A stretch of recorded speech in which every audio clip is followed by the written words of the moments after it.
Good morning, everybody. Welcome to part 3 of my step-by-step resin tutorial. I'm sorry my camera is shaking right now. And I apologize for yesterday when I had taken my camera off the cradle to show you some imperfections on my piece. For some reason, it turned my video sideways. So for half of the video, you kind of have to watch like this on YouTube. So I apologize for that. Today, as you can see, we are all done. So I've taken the fork down, and you're not going to be able to tell, but it is a perfect. There's nothing wrong. There are no imperfections. This is probably one of my best second coats. Like, look at that. There's nothing wrong with that. Anyway, so that's what you want. And that is the result of doing 2 coats. If I would have tried this in 1 coat using the full 2 cups of resin, there's no way I would have had a result like this. I would have had dimples somewhere or some kind of imperfection. All right, so let's finish this off. Grab your torch or your heat gun or a hair dryer. You can imagine I don't have a lot of hair dryers running around, so I'm using my heat torch today. Because we're going to remove the tape. So I've already removed 3 sides to make this a little bit faster, but I have 1 side that's still on. So what you're going to do to guarantee a nice pullback is just warm up your tape a little bit. It's going to reactivate the glue. So I'm going to do it this way. Don't touch the flame to the tape, it'll melt. So just go a little bit further off and just warm it up, okay? So really quick strokes, nothing crazy. It doesn't take a lot, maybe about 20 seconds, and that's it. And then you just grab your tape. The bottom was going to come off first. As I mentioned yesterday, just a very important reminder, do not let your tape touch the top of your piece. So take your time, make sure you bunch your tape in your hand as you go, and put the tape away from you. Because if you get it on the top of your painting, it's going to stay there. You're going to have some really nasty glue-like situation going on, and it's going to stay there. It's happened to me several times, and I've tried to get it off, and the only way I was able to get it off is to sand the whole piece down and start again, which is what you do not want to do. So the tape is nice and warm, and it's coming off perfectly. So again, as you can see, nice clean edge. Little thing of resin here, just take that off. So there you go, no drips, nothing. Everything is great. And that is what you want. If you have a spot that has a little bit of a resin drip or a little teardrop, what I call them, just take your sander and sand on the side. Don't be afraid to do that. All right, next.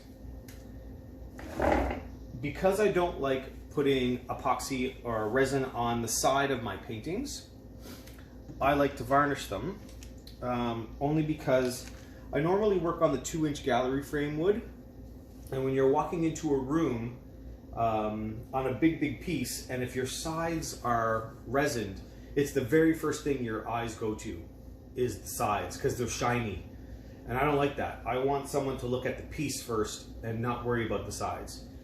The sides have to be professional and clean, but I want you to look at the top.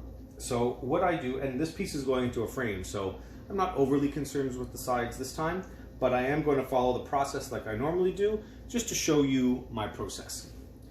So you have 2 choices, in my opinion, when it comes to finishing the sides. You can use a gloss fluid medium and varnish. You have to make sure it says "and varnish." So this is like a very fluid medium you can brush on, and it dries clear and shiny. but I prefer this product. It's one of my favorite products I use on all my pieces. It's called polyacrylic. So you can get it in matte, satin, or high gloss. This time around, I'm using a high gloss. This piece is going into a frame, so I'm not overly concerned about the high gloss, but normally I would use satin. On all my other pieces, I use satin. So it is you're not gonna be able to see it probably. It's a milky fluid. It's white. It looks like very watered down glue almost. But it provides you with a nice coat. So I'm gonna just put a very quick coat with a little tiny brush. I was about to call that a toothbrush, but just a paintbrush. And I'm just gonna put that on very quickly. Don't worry if you get a little bit of a drop on the top of your painting. This is all water soluble and will wipe off with no problem at all. So again, I've done this a million times, so I can actually work quite quickly. So it doesn't take me a lot of time. There you go, all done. I'm gonna put the lid back on here. So that is one coat. Now, grab a cloth or like a dish towel and just make sure that there's none on the top, or lick your finger and just go over the top of your resin piece just to get any little drip that might have come off your paintbrush. And that's it. So now you have a nice edge that is coated. If you want, you can do 2 coats. I recommend 2 coats. However, don't do it right away. You really have to wait about an hour to an hour and a half to let that dry, because if you don't and you put another coat right on top of this one, say in like 20 minutes, the second coat stays cloudy. So it looks like cloudy varnish on top or over all your edges. So really make sure that that dries over about an hour, okay? If you want to cheat, take a hair dryer and you can dry your edges, but you still have to wait a good half an hour, even if you're using a hair dryer. It has to be totally dry. On that note, it just made me remember something. When you are deciding to resin a piece, so let's say we're in part 1, you have to make sure that your piece of art is 100% dry.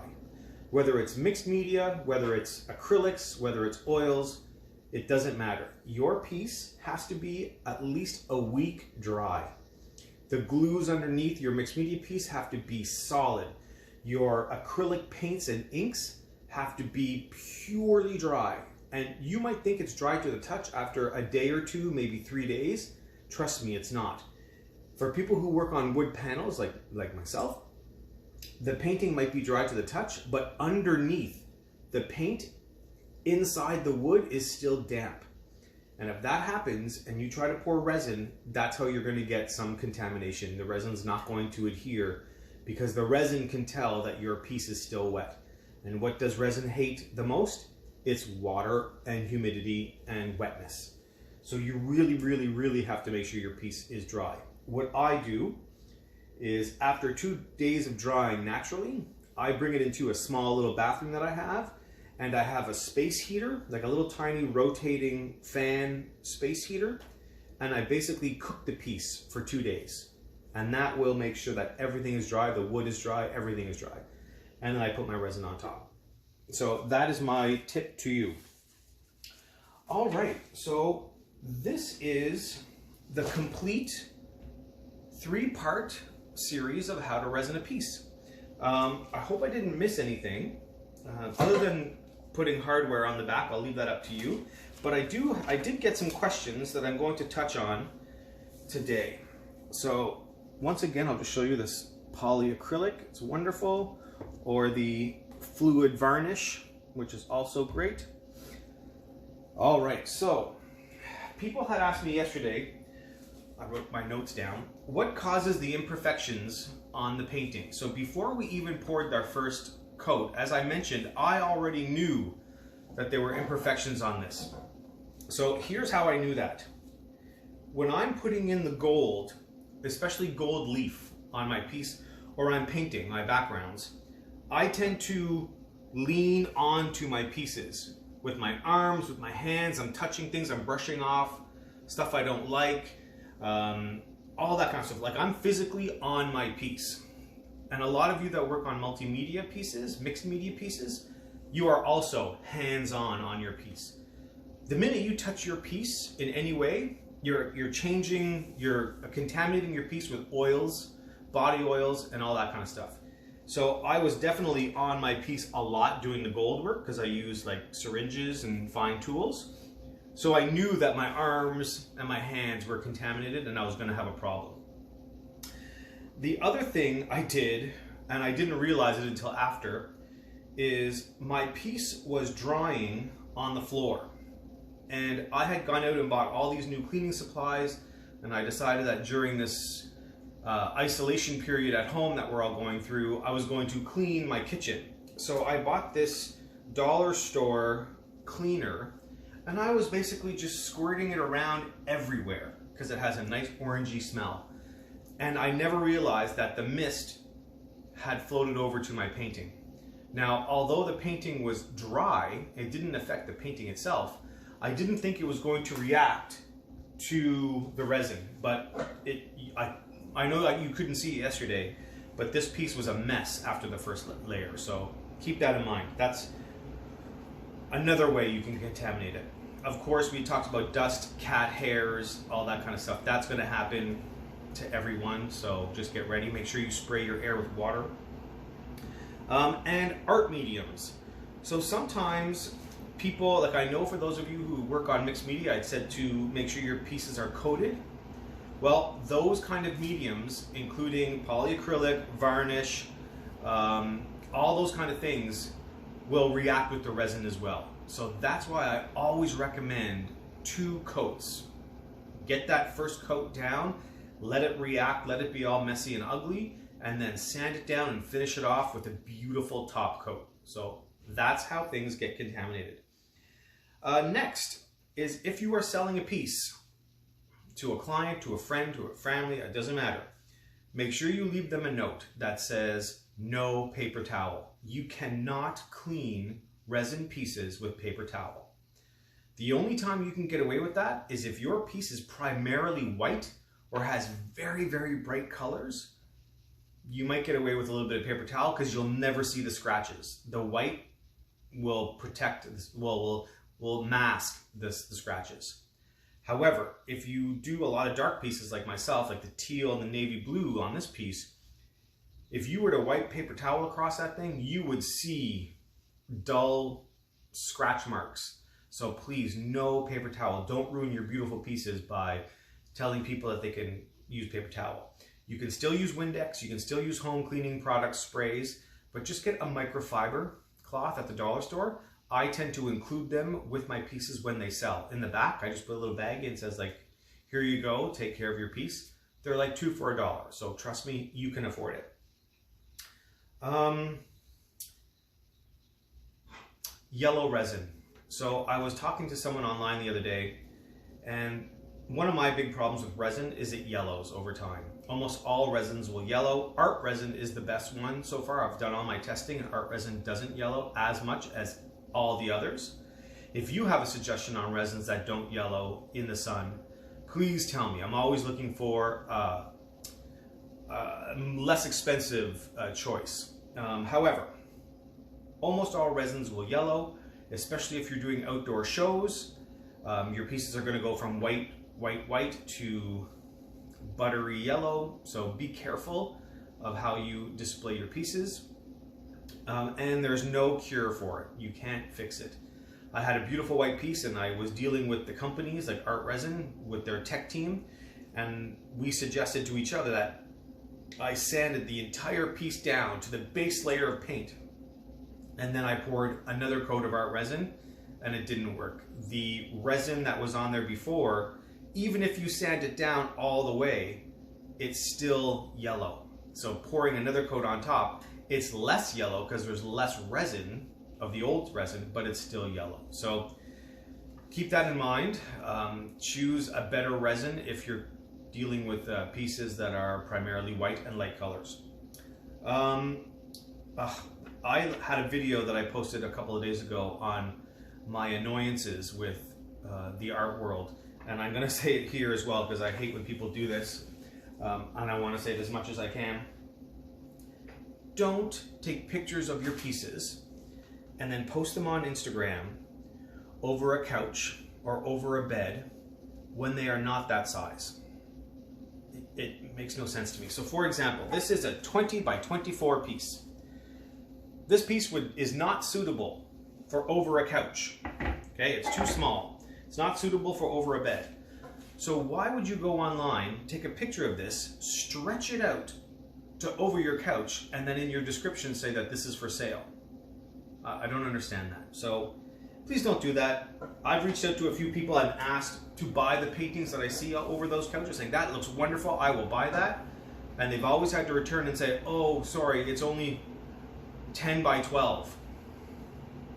And I'm like, for real? Then why are you doing that? Why are you you're misrepresenting yourself and your art, and you're going to annoy potential clients. So please don't do that. All right, next. Where you can buy almost all of these products. The dollar store. From the tarps, to the paintbrushes, to the spreaders, to the sanding blocks, to the lighters.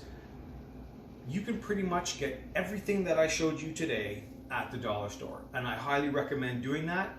As artists, I know that we spend a lot of money on materials, so keep your costs low, hit up the dollar store.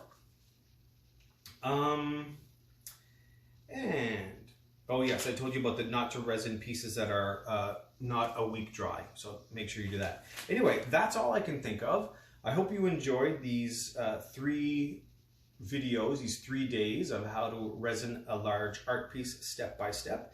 If you have any questions, any concerns, or any tips and tricks for me, please let me know. Otherwise, leave a comment, say hi, subscribe if you want. It doesn't really bother me. I don't really looking for numbers, but let me know what you think. Anyway, have a good Sunday, everybody. Bye.